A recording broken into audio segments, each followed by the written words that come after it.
like I said, we will have a test, Chapter 6 on Tuesday. It will be calculator, non-calculator.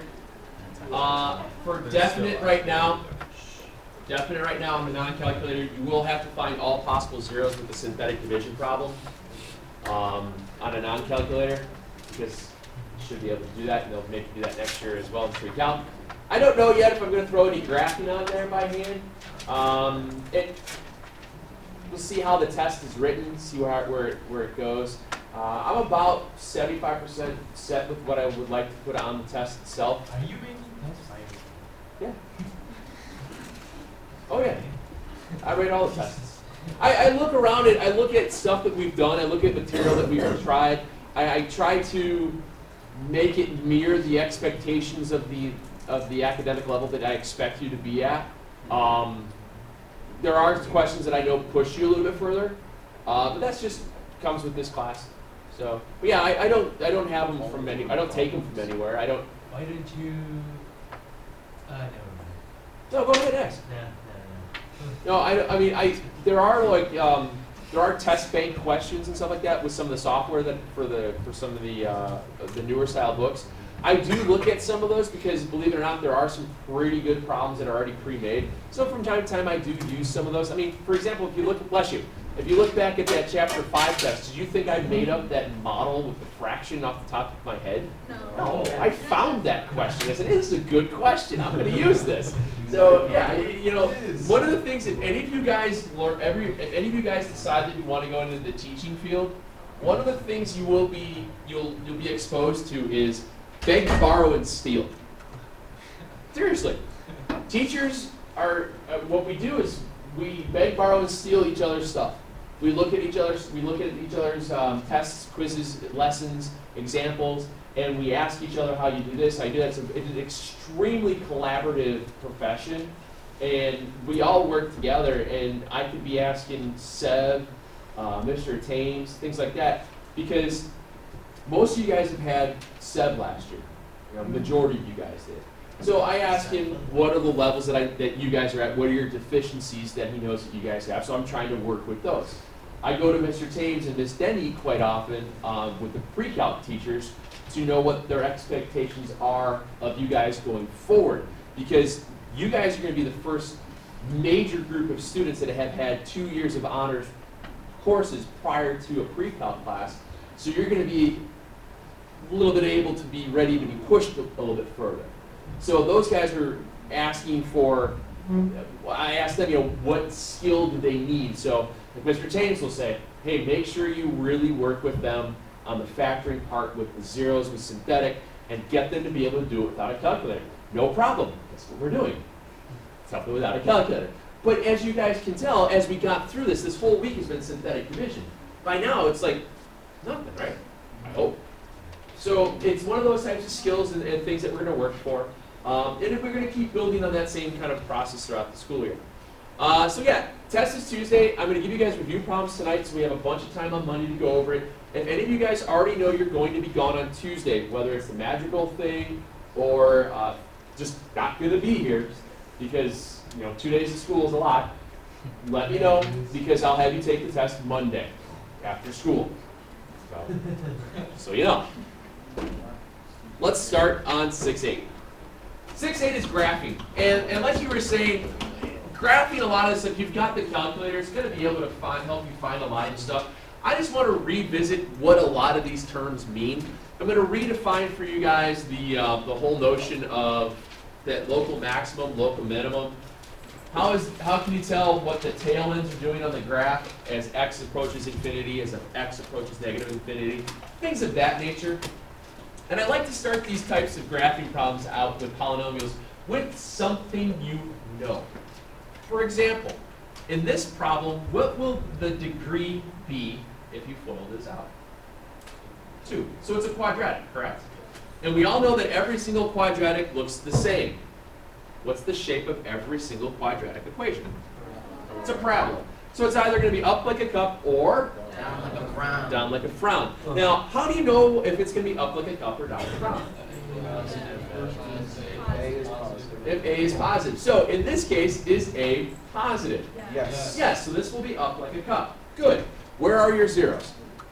2 and negative 4. All right, so if I'm going to rough sketch this at -4 and 2, I know it's going to be up like a cup, so as we're going from left to right, it's going to go woo-wee, like that. Just for you. Woo-wee. You missed. Eh. Nobody saw it.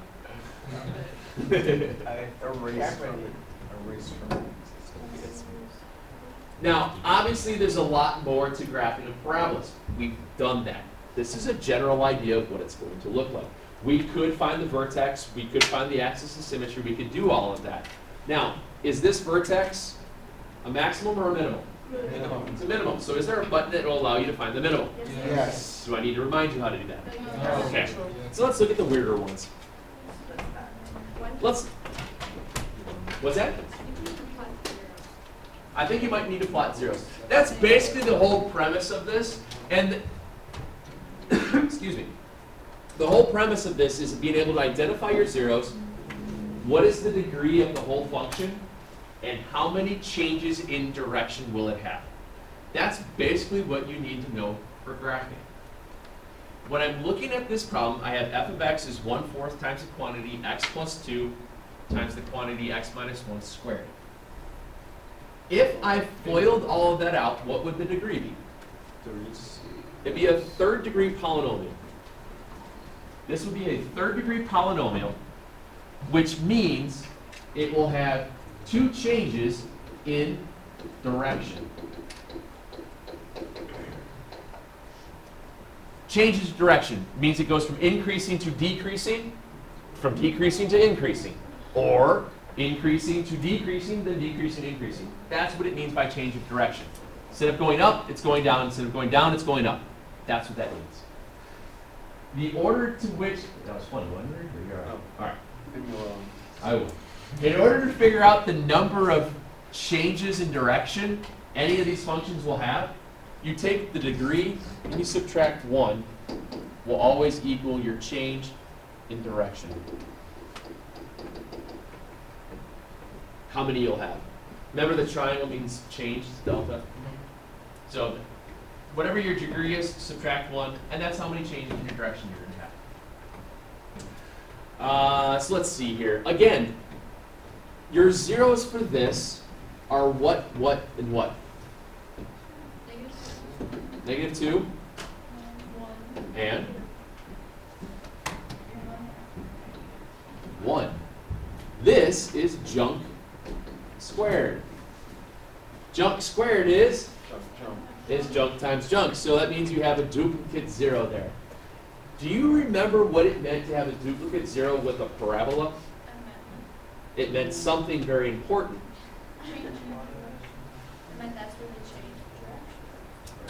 With a parabola, it would have just done that, roughly.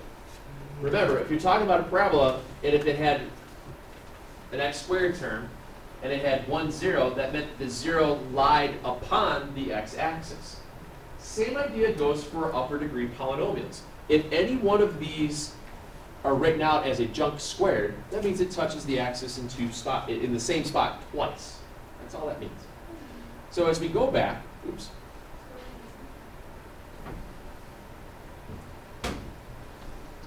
One. So I know I'm going to touch that twice there. What's your value of A? It's 1/4. Is that positive or negative? So if I'm reading this from left to right, will it be increasing as I'm going from left to right, or decreasing going from left to right?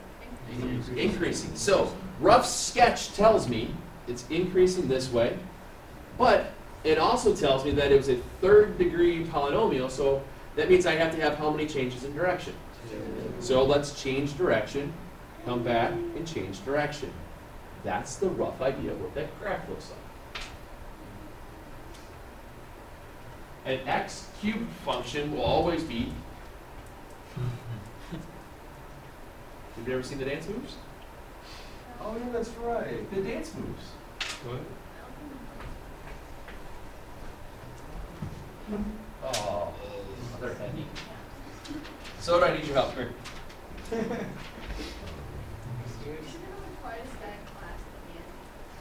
Yeah, come on. It's good for you. So, dance moves. I need you to be y equals x. Straight line. I need you to be the absolute value of x. Your curve. Straight those elbows. Go straight. Go straight. Be a parabola. That's good. Be a circle. There you go. Hop on one leg.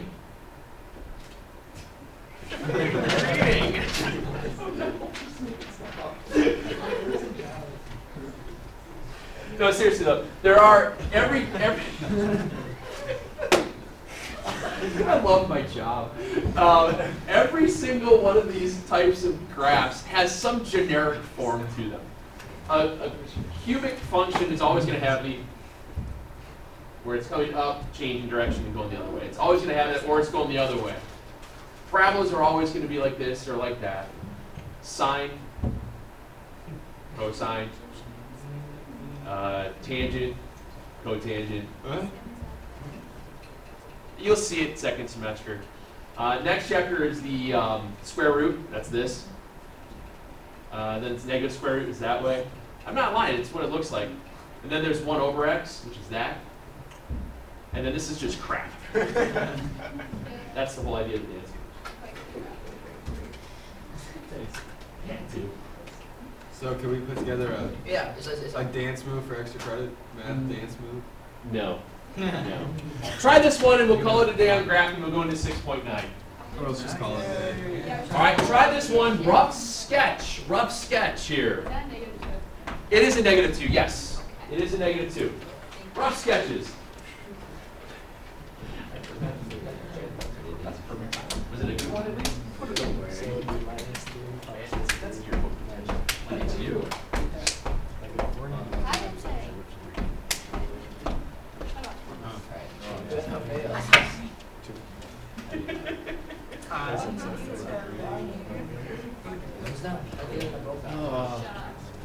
Actually, suboka. Ahora aqui. Na matemática está. Necessito. Rápido. Rapido's quickly well, at least I can understand it, so that's good. That's good. Your Espanol teacher will be very proud of you. Yes, sir. Okay, maybe. That was dark. What's that? I'm finding your zeros now. Can you square root that x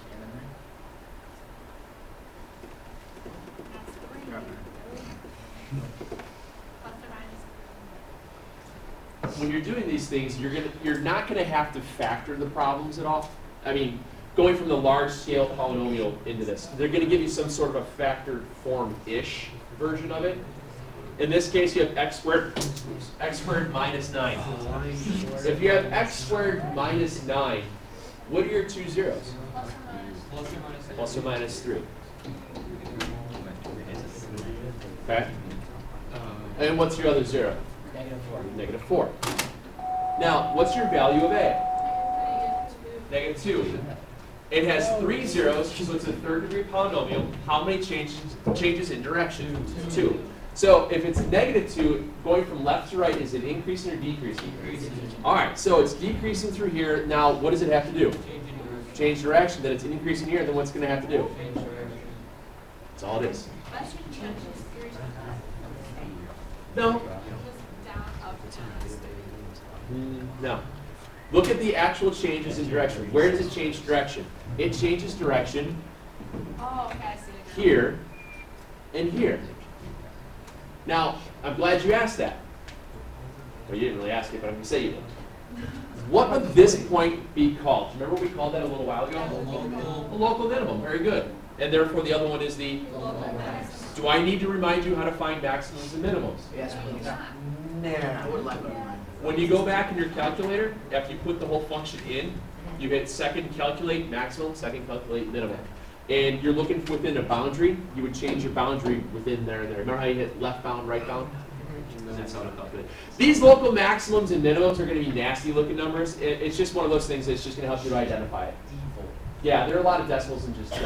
I just want you guys to be able to remember that's what that means. Okay? Yeah. When you just take the quick graph, you have to actually find the maximum. Just a quick graph. It doesn't really. Zeros and how many changes in direction you're going to have. So it doesn't matter like how far you go down when you compare it. No, but can you see how I can have a quick graph on a non-calculator part without too much of a hassle? Yeah. You have to know whether or not you're increasing or decreasing. Yes, ma'am. Okay, so how do you find how many times it changes direction? If you were to FOIL this out, what would be the degree? Oh, okay, and then that's just what it is. Yeah, anyone less than that. Or if you look at it, how many zeros did I have? And 3 of them. It's 1 less than that. Okay, there'll always be 1 less than your degree. Oh. Okay. Don't worry about graphs and imaginary. Won't do that to you. That's just kind of me. Oh, you're so sweet. Yeah, I know. I have my moments. I'm doing that right now. Oh. You said you were gonna do You that just on lost that your half ball. day. You choose that. Yeah, I must have forgotten. You should have reminded me. Wait, you did some Imaginaries. Yeah, we're gonna do it anyway. Who's lying? Let's look at the 6.9 stuff. And you lost. What is this? I'm going to write the equation out given the graph. You lost it.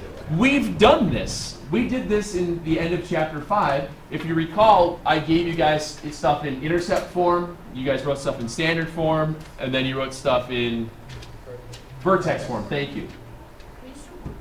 So we're only doing one form in this one. And this is very similar to the intercept form for parabolas. What happens here is that you have a cubic function, which means you're going to have 3 zeros. Do you agree? I do.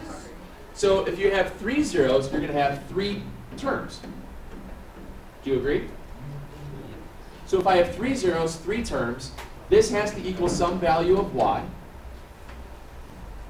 And just like all the other problems we just looked at, what was out in front here? Some value of a. So again, what we wind up with is x, x, and an x. From there, I'm going to put in my zeros. Now, if you look at your graph, if your 0 is at -3, 0, what is the term? X plus 3. Good, x plus 3. If 2, 0 is my 0, what? Good. And then lastly, Minus 5. all right, so now we're about halfway done. Why do you think they gave you that extra point at 0 and -15? To substitute for x and y, very good. They don't hate you, they just dislike you a little bit. There's your value for x and your value of y. So again, what are you solving for? A. Very good.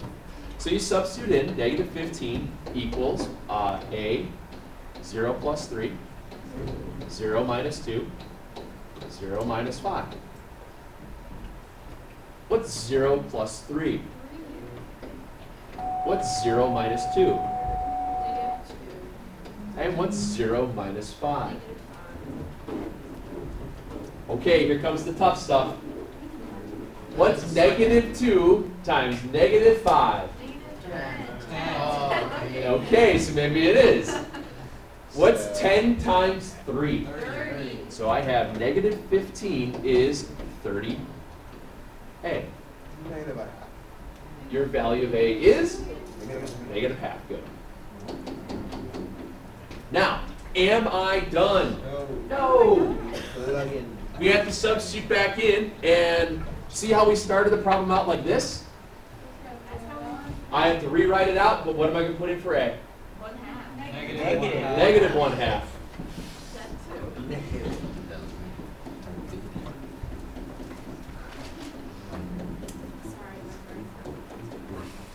And you're done. Don't need to FOIL it. Don't need to write it out. You can leave it like that. Wait, we don't write it out. No, you don't have to. You can leave it like that. That's fine. There's no need. There's no need to FOIL it. Okay? You're given zeros. Substitute your zeros into the term. Substitute in that value of x and y for whatever ordered pair they give you. Solve for a. And rewrite. Let's try another one just like that.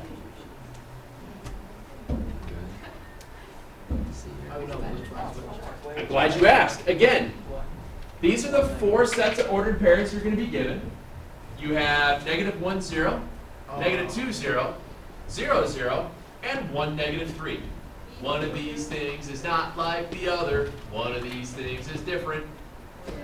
All of them. Which is different? They're all 1, -3. The reason that this one is the different one, the reason that 1, -3 is different, because these are all zeros. Those are all these zeros. Those are all your x-intercepts. Okay? If those are all of your x-intercepts, again, we start out by writing y equals a. If -1 is my 0, what's my term? Plus 2. Plus 0. Oh, I did that. What me? I heard phone. How do you get me? You got me back? I bet she. What do you do now? Substitute. Substitute. That was good. Wasn't me. Oh, you Once again, here's some scary addition. 1 plus 1. 2. 2. 1 plus 2. 3. 2 times 3. 6. 6. You're waiting for everybody else to say it. See, you're not wrong. I can see it. What's 6 times 1? 6. 1. I'm messing with you. What's 1? What's your value of A? -1/2. -1/2 again. Third time's the charm. Now, ladies and gentlemen, do not assume that every single one of these problems, your A value is going to be -1/2. It's just dumb luck. Okay? So, obviously, then the last thing you have to do is just come back up here, sub. And there's your answer. Okay. Is that scary? Well, you'll get over it. Here's the problems that I want you to work on. Here's the problems I want you to work on over the weekend. I'm only going to give you 2 problems out of this section. They're really fast, really simple. The rest of them are all the chapter review. Now, the 6.8 stuff is in the chapter review, and that'll help you do some rough sketches of all that. The 6.9 page is on page, I forgot.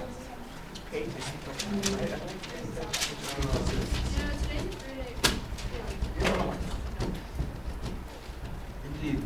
I've already written in the homework, so. On page 383, 2 problems, so that way you can just check your work. And then the chapter review problems on whatever page that is, 1 through 22 all. That encompasses everything that we've done. Those are the great problems we're going to start out working with on Monday to make sure we're set, ready to go for Tuesday. Okay? Bam.